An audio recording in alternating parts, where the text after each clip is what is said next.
Appointed किया गया है उसी जगह पे है, ऐसे में वो organisation day to day increase करेगा। स्टूडेंट नेक्स्ट प्रिंसिपल है इनका प्रिंसिपल ऑफ इक्विटी।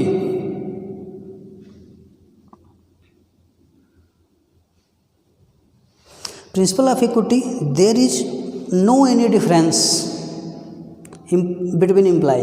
जो भी हमारे पास एम्प्लॉई हैं उनमें कोई भेदभाव नहीं होना चाहिए, कोई डिफरेंसेस नहीं होने चाहिए ऑर्गेनाइजेशन ओनर के द्वारा, मैनेजर्स के द्वारा। यानी जो एम्प्लॉई हैं सब इक्वल हैं, सब बराबर है, ऑर्गेनाइजेशन में आए हैं वो काम कर रहे हैं तो सबको इक्वल मानना चाहिए। ऐसा नहीं है कि ये लेडीज़ हैं ये काम नहीं कर पाएंगी, इनको जो है जिम्मेदारी नहीं दी जाएगी, या ये लेट से आएंगे तो इनको कुछ नहीं कहना है, ये एम्प्लॉई हैं ये लेट से आएंगे तो इनको कहना है, इनके लिए कोई और नियम फॉलो होगा, इस एम्प्लॉई के लिए कोई और नियम फॉलो होगा। तो जो कुछ भी रूल एंड रेगुलेशंस बनेंगे सबके लिए समान होने चाहिए। ऐसा नहीं है कि एम्प्लॉइयों में अनइक्विटी आप करिए। जब अनइक्विटी करेंगे तो एम्प्लॉइयों में क्या होगा, एम्प्लॉई डीमोटिवेट होंगे। जब डीमोटिवेट होंगे तो अपने कंट्रीब्यूशन को 100% ऑर्गेनाइजेशन को नहीं दे पाएंगे। इसलिए जो भी एम्प्लॉई हैं उनके साथ एक फेयर सिस्टम बना होना चाहिए कि इनकी सैलरी इतनी होनी चाहिए,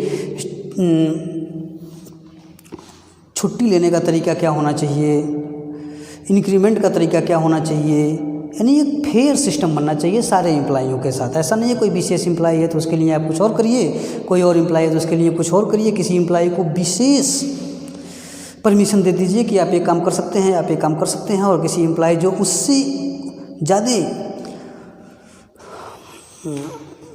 योग्य एम्प्लॉई है उसके लिए आप ये सब चीज़ें न करें और किसी और के लिए करें, तो ऐसे में एम्प्लॉइयों के बीच में अनडिसिप्लिन डेवलप होगा, और अनडिसिप्लिन किसी भी कीमत पे ऑर्गेनाइजेशन के लिए सही नहीं है। स्टूडेंट और इनके प्रिंसिपल्स हैं 12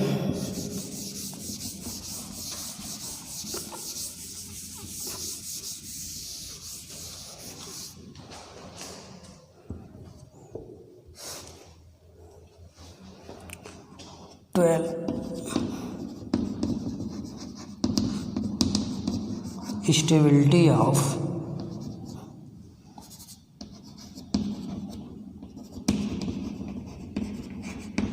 ऑफ पर्सोनेल है, स्टेबिलिटी ऑफ टेन्योर पर्सोनेल।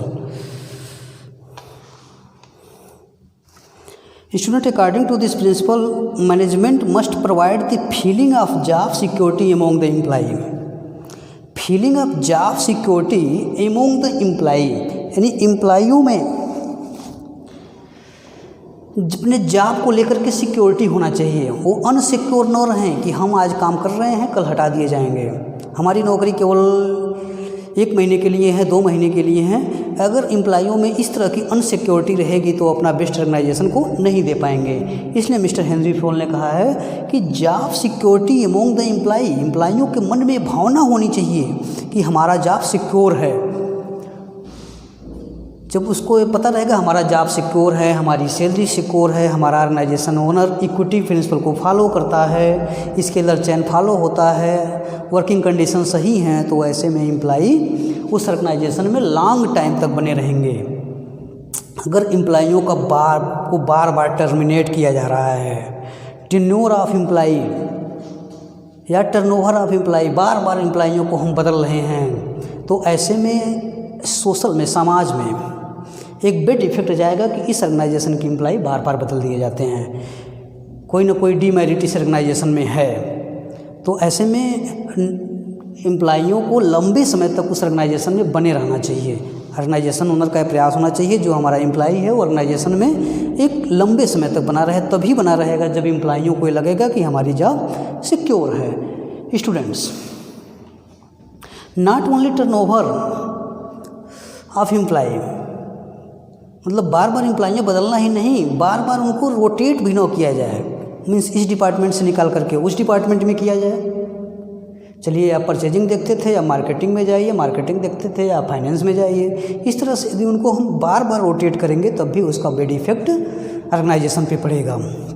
इसलिए principle of stability of tenure personnel में बताया गया है कि एम्प्लॉइयों को सेम प्लेस पे बहुत अधिक रोटेट नहीं करना है, बहुत अधिक एम्प्लॉइयों की अदला बदली नहीं करनी है, नए एम्प्लॉइयों को अधिक से अधिक नहीं लाना है, पुराने को निकालना नहीं है, जो है उनको अच्छे तरीके से ऑर्गेनाइजेशन में लंबे समय तक बने रहें। स्टूडेंट यदि वो लंबे समय तक ऑर्गेनाइजेशन में बने रहेंगे तो इसका फ़ायदा ये होगा improve efficiency level of employee, क्योंकि एम्प्लॉय जब एक ही काम को बार बार करेगा, एम्प्लॉय अगर एक ही काम को बार बार करेगा, कई सालों से करता चले आएगा, तो उसकी काम में इफ़िशियंसी होगी और इफ़ेक्टिवनेस भी होगा, काम को बिफोर टाइम समाप्त भी कर देगा और कम से कम वेस्टेज करेगा। वही नए नए एम्प्लॉय को लाएंगे, पुराने एम्प्लॉय को हटाएंगे, नए एम्प्लॉय को लाएंगे, नया एम्प्लॉय बहुत अधिक वेस्टेज करेगा, उसके वर्क में न तो इफ़िशियंसी रहेगी न तो इफेक्टिवनेस रहेगा, और नो वेस्टेज ऑफ रिसोर्सेज। अगर एम्प्लॉय लंबे समय तक बने हैं तो उनके मन में है कि that organisation is my organisation, if organisation increase my salary, my personality is also increase. In that situation there is no wastage of any resources, resources का वेस्टेज भी नहीं होना है। तो ये है आपका स्टेबिलिटी ऑफ पर्सोनल। फिर नेक्स्ट प्रिंसिपल